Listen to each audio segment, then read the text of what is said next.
Al-Baqarah ayat 53. Ketika kami memberikan kitab dan Furqan kepada Musa agar kamu memperoleh petunjuk. Saya cek tafsirannya ya teman-teman. Dalam ayat ini Allah Subhanahu wa taala mengingatkan lagi kepada mereka tentang nikmatnya yang lain, yaitu kitab Taurat yang diturunkan kepada mereka sebagai bukti untuk menguat. Kitab tersebut diturunkan kepada mereka melalui Nabi Musa alaihissalam untuk mereka jadikan petunjuk. Dengan memahami isinya serta mengamalkan syariat dan petunjuk-petunjuk yang terkandung di dalamnya, diharapkan mereka kembali menjadi orang baik-baik dan tidak lagi terjerumus kepada kesesatan yang lain, misalnya menyembah patung-patung dan sebagainya. Sekali lagi ya teman-teman, tidak ada itu istilah kitab Taurat yang diturunkan ya teman-teman. Karena para nabi rasul itu mereka semua menulis ya teman-teman. Jadi tidak ada kitab Taurat yang diturunkan. Bukan hanya Taurat tetapi Injil juga tidak ada yang diturunkan ya teman-teman. Nah, kita cek artikel ini ya teman-teman. Saya baca ya. Musa bermunajat di Bukit Sina. Selepas keluar dari Mesir, Nabi Musa bersama sebagian pengikutnya dari kalangan Bani Israel menuju ke Bukit Sina untuk mendapatkan kitab panduan dari Allah. Namun sebelum itu Musa disyaratkan berpuasa selama 30 hari di bulan Zulkaidah. Ketika akan bermunajat, dia merasa bau mulutnya kurang menyenangkan. Ia menggosok gigi dan mengunyah daun kayu, siwakan. Lalu perbuatannya ditegur malaikat dan dia diwajibkan berpuasa 10 hari lagi. Dengan itu, puasa Musa genap 40 hari. Ini tidak ada narasi yang seperti ini di dalam Alkitab ya teman-teman. Ketika Musa mau bermunajat, Musa merasa bau mulutnya itu kurang menyenangkan. Sehingga Musa menggosok gigi dan mengunyah daun kayu. Lalu perbuatan Musa itu ditegur malaikat dan Musa diwajibkan berpuasa 10 hari lagi. Dengan itu puasa Musa genap 40 hari. Nah, ini tidak ada narasinya di dalam Alkitab ya teman-teman. Jadi bermunajat itu maksudnya Musa berdoa sepenuh hati kepada Tuhan. Nah, kalau kita cek kembali di dalam Al-Quran ya teman-teman.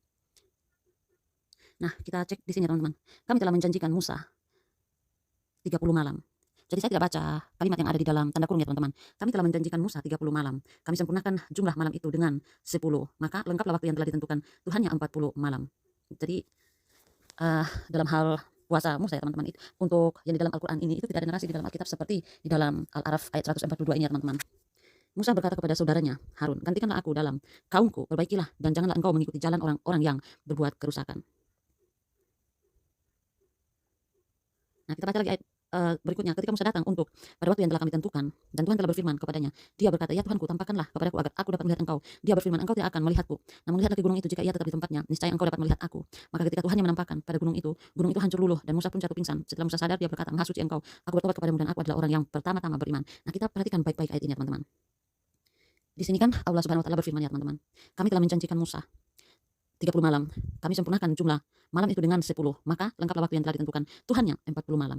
Nah, agak janggal ya teman-teman dengan kata-kata yang ada di dalam ayat ini. Maksudnya kita perhatikan baik-baik ya teman-teman. Kami telah menjanjikan Musa. Artinya di sini yang berfirman adalah Allah Subhanahu wa taala ya teman-teman. Kami sempurnakan jumlah malam itu dengan 10. Maka lengkaplah waktu yang telah ditentukan. Tuhannya 40 malam. Aneh ya teman-teman. Maksudnya kira-kira paham tidak teman-teman?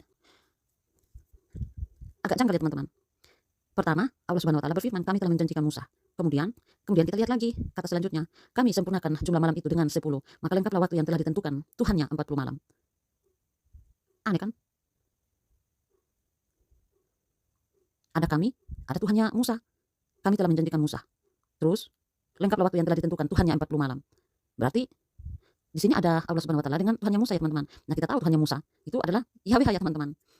Aneh ya? Artinya di sini ada dua sosok ya teman-teman. Kita baca ulang ya teman-teman. Kami telah menjanjikan Musa 30 malam. Kami sempurnakan jumlah malam itu dengan 10. Maka lengkaplah waktu yang telah ditentukan. Tuhannya 40 malam. Kenapa tidak memakai kata kami? Kenapa harus kata Tuhannya? Berarti di sini memang ada dua sosok ya teman-teman.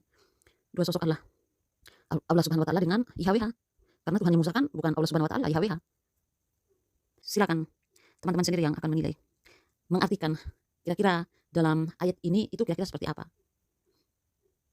Karena di sini ada kata kami, terus ada kata Tuhannya. Tuhannya berarti Tuhannya Musa. Berarti ada dua sosok ya teman-teman. Atau saya yang keliru di sini? Ya coba ya teman-teman. Saya mungkin yang keliru kah atau bagaimana nih? Kita coba bandingkan dengan Alkitab ya teman-teman. Kita cek ayatnya ya. Nah, kita baca ya teman-teman. Dan Musa ada di sana bersama-sama dengan Tuhan, TUHN besar 40 hari 40 malam lamanya. Tidak makan roti dan tidak minum air, dan ia menuliskan pada loh itu segala perkataan perjanjian, yakni ke-10 firman.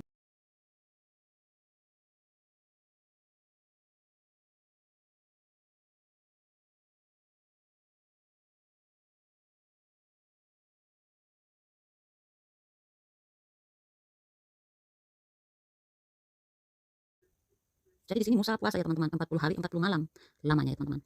Nah, kita cek kembali lagi di dalam Al-Quran. Tidak ada ya teman-teman seperti narasi yang ada di dalam Al-Quran tentang munajatnya Musa ya teman-teman. Kita bandingkan sekali lagi ya teman-teman. Nah, kita baca ya. Kami telah menjanjikan Musa 30 malam. Kami sempurnakan jumlah malam itu dengan 10. Maka lengkaplah waktu yang telah ditentukan Tuhannya 40 malam. Musa berkata kepada saudaranya, maka lengkaplah waktu yang telah ditentukan Tuhannya 40 malam. Jadi kalau kita periksa ayat kata di dalam tanda kurung itu ya teman-teman, itu Musa tidak pernah menerima kitab Taurat ya teman-teman. Kita cek lagi ya. Nah, dan Musa ada di sana bersama-sama dengan TUHN misal 40 hari 40 malam lamanya, tidak makan roti dan tidak minum air. Dan ia, Musa, menuliskan pada loh itu segala perkataan perjanjian, yakni ke-10 firman. Jadi ini Musa yang tulis ya teman-teman. Bahkan Tuhan memerintah Musa, berfirmanlah TUHN misal kepada Musa, tuliskanlah segala firman ini. Sebab berdasarkan firman ini telah kuadakan perjanjian dengan engkau dan dengan Israel. Sehingga Musa menulis, dan ia menuliskan pada loh itu segala perkataan perjanjian, yakni ke-10 firman. Jadi Tuhan tidak pernah memberikan kitab Taurat kepada Musa ya teman-teman, atau dalam pengertian diturunkan atau menurunkan kitab Taurat. Bukan hanya kitab Taurat saja teman-teman, tetapi Injil juga tidak ada istilah-istilah kitab Taurat diturunkan, Injil diturunkan, tidak ada ya teman-teman. Sekali lagi kita bandingkan kembali dengan ayat yang ada di dalam Al-Quran ya teman-teman. Kami telah menjanjikan Musa. Oke, kita baca saja kata-kata yang ada di dalam tanda kurung ya teman-teman. Kami telah menjanjikan Musa untuk memberikan kitab Taurat setelah bermunajat selama 30 malam. Sedangkan kalau kita lihat dalam Alkitab, tidak ya teman-teman. Berfirman Tuhan kepada Musa, tuliskanlah segala firman ini, sebab berdasarkan firman ini telah kuadakan perjanjian dengan engkau dan dengan Israel. Dan Musa ada di sana bersama-sama dengan TUHN besar 40 hari 40 malam lamanya, tidak makan roti dan tidak minum air, dan ia menuliskan pada loh itu segala perkataan perjanjian, yakni ke-10 firman. Jadi beda ya teman-teman.